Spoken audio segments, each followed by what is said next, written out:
Hey guys, Chandler here. Welcome back to my channel. I'm here to share my journey and my life and my takeaways from life, from my own experiences with you all, with the whole world. So today I want to talk about the concepts. It's pretty interesting. Uh, Introverts, extroverts. Man, it's crazy how frequent I hear people always talk about this or mention these two concepts at church, at work, on social media. I'm not really sure why it's so important. But somehow it is. It sounds like it's something like I hear all the time. So because when I grew up in Shanghai, I barely hear people even use these vocabularies to talk about these things. I mean, you're extrovert, introvert, so what? So I want to share some of my takeaways. Because I've been living in the States for over 13 years. So first of all, the introverts here in this country, they're not really introverts going to many other countries. At least they're not introverts to me. I think it really traces back to the difference in terms of definitions of the extroverts and introverts, right? Here, the definitions I never knew before I came here is like the extroverts, they need to suck up the energy from people all the time. And the most extreme case is that if you let an extrovert just be at home by themselves, they literally just will have anxiety or cabin fever. They just can't do it. They need people like a vampire. While the introverts, they need to recharge all the time, you know. So back in Asia, it's very simple. Where I grew up, introverts, they cannot even have a one-on-one conversation. They're really, really just very nervous all the time. While the extroverts, they can do one-on-one conversations, no problems.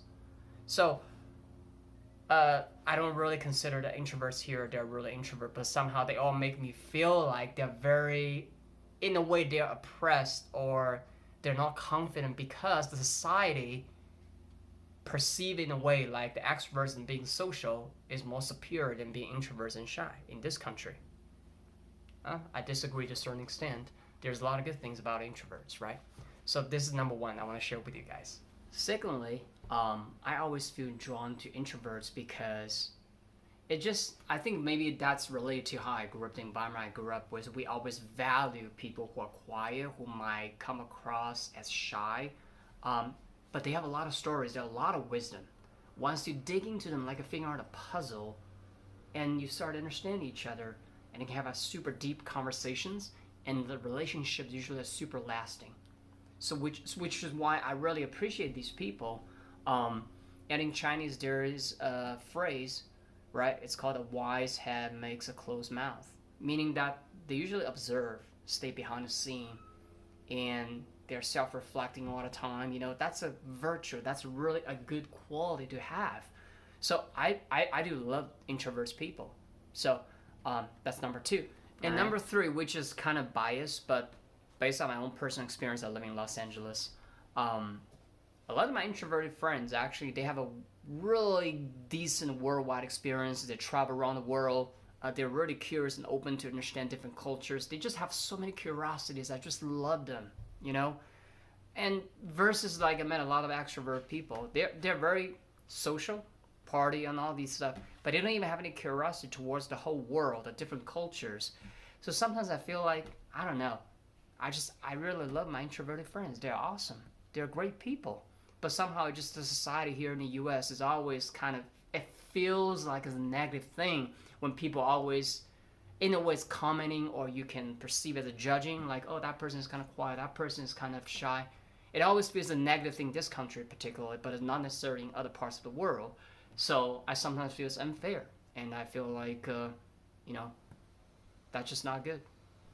And last but not least, if you look at so many entrepreneurs, right? I just finished reading the book The Shoe Dog by Phil Knight, the Nike founder.